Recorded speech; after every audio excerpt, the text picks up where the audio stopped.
Fathers day special blog. सगळं जग एका बाजूला आणि बाबा एका बाजूला. आपल्या आयुष्यातला सूर्य, आधार आणि वटवृक्ष. कधी विचार केला आहे का? आपल्या आयुष्यात अशी कोणती व्यक्ती असते बरं, जिच्या असण्यानेच धैर्य मिळतं, जिच्या एका "काळजी करू नकोस, मी आहे ना" या वाक्याने अर्ध्या समस्या संपून जातात, जिच्या सावलीत आपण निश्चिंतपणे स्वप्न पाहू शकतो. ती व्यक्ती म्हणजे बाबा. फादर्स डे आला की प्रत्येकाच्या मनात बाबांच्या असंख्य आठवणींची दारं उघडतात. पण आज मनात एक वेगळाच विचार आला. मुलीचा बाप होणं किती संवेदनशील, किती हळवं आणि किती जबाबदारीचं पात्र असेल ना हे. एखाद्या कळीला आपल्या हाताने जपायचं, तिचं फुलात रूपांतर होताना पाहायचं, तिचं बागडणं, तिचं हसणं, तिचे हट्ट, तिची स्वप्न, तिचं बहरणं डोळ्यात साठवायचं आणि एक दिवस ते फुलच नाही तर ते संपूर्ण रोपटं दुसऱ्यांच्या बागेत प्रेमाने सुपूर्द करायचं. यासाठी किती मोठं हृदय लागत असेल. आपली एखादी प्रिय वस्तू कोणाला देताना सुद्धा जीव कासावीस होतो.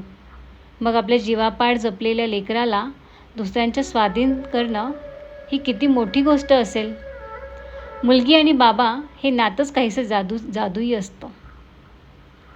जसं बाबा मुलीला जपतो तशीच ती मुलगी मोठी होताना बाबांची आई बनते, त्यांची बहीण बनते, त्यांची मैत्रीण बनते, त्यांची टीचर बनते आणि कधीकधी त्यांची मॉनिटरही बनते बरं का. "बाबा, औषध घेतलं का? बाबा, वेळेवर जेवलात ना?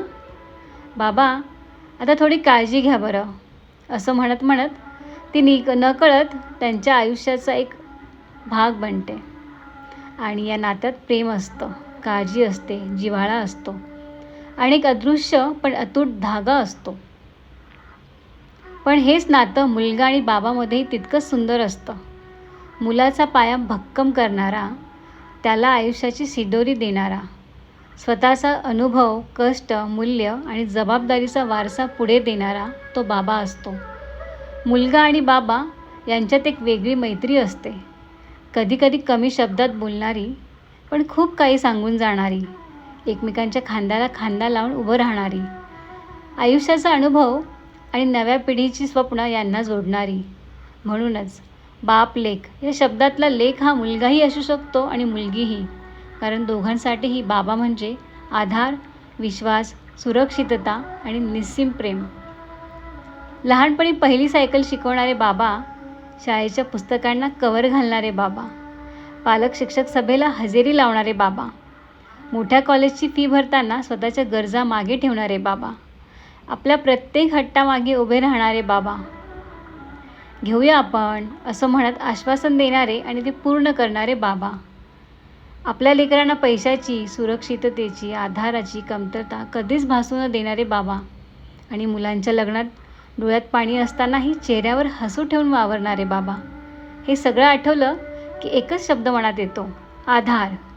खरंच, आधार इक्वल टू बाबा हे समीकरण प्रत्येकाच्या आयुष्यात कुठेतरी घट्ट रुजलेलं असतं. आणि इथेच ज्योतिषशास्त्रातील एक सुंदर संदर्भ आठवतो. ज्योतिषशास्त्रामध्ये सूर्यग्रह हा बाबाच्या नात्याचं प्रतिनिधित्व करणारा ग्रह मानला जातो. बाप म्हणजे जणू आपल्या आयुष्यातला सूर्यच. आणि खरंच विचार केला तर सूर्य आणि बाबा यांच्यात विलक्षण साम्य दिसतं. सूर्य रोज न चुकता उगवतो, नियमितपणे, शांतपणे, कोणतीही तक्रार न करता, स्वतः जळत राहून संपूर्ण सृष्टीला प्रकाश, ऊर्जा आणि जीवनदान देत राहतो.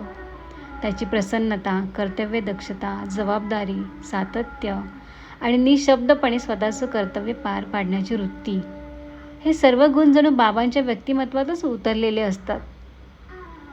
जसा सूर्य या सृष्टीचं पालनपोषण करतो, तसाच बाबा आपल्या कुटुंबाचा आधारस्तंभ बनून त्यांचं संवर्धन करत असतो.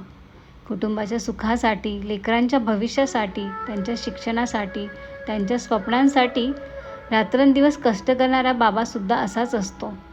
स्वतःच्या इच्छा, थकवा, चिंता बाजूला ठेवून तो आपल्या कुटुंबासाठी प्रेमाने, आनंदाने आणि जबाबदारीने उभा असतो.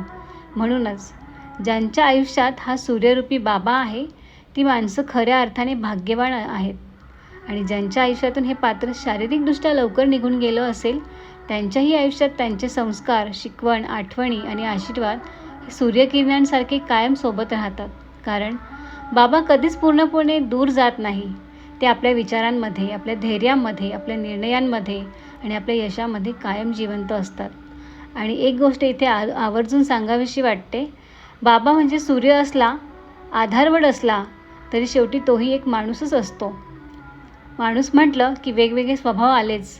कधी आपले बाबा खूप कडक शिस्तीचे वाटतात, कधी खूप हळवे वाटतात, कधी अपेक्षापेक्षाही जास्त प्रेमळ वाटतात, तर कधी त्यांच्या काही गोष्टी, काही मतं आपल्याला पटत नाही.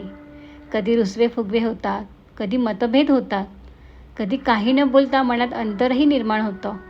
पण जसं निसर्गातल्या खऱ्या सूर्याशी आपण राग धरू शकत नाही, तसं बाबांशीही कायमचं अंतर ठेवून चालत नाही. कारण सूर्याने जर आपल्याशी कट्टी घेतली, तर जीवनाचा प्रवास थांबून जाईल.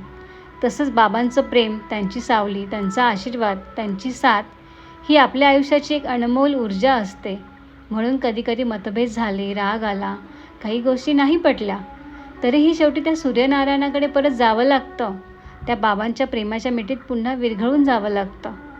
त्यांना जसे आहेत तसे स्वीकारणं, माणूस म्हणून स्वीकारणं आणि त्यांच्या प्रेमामागची भावना समजून घेणं, हेच कदाचित आयुष्यातलं खरं शहाणपण असावं. कारण सगळं जग एका बाजूला आणि बाबा एका बाजूला, असं वाटण्या इतका मोठा असतो बाप हा शब्द.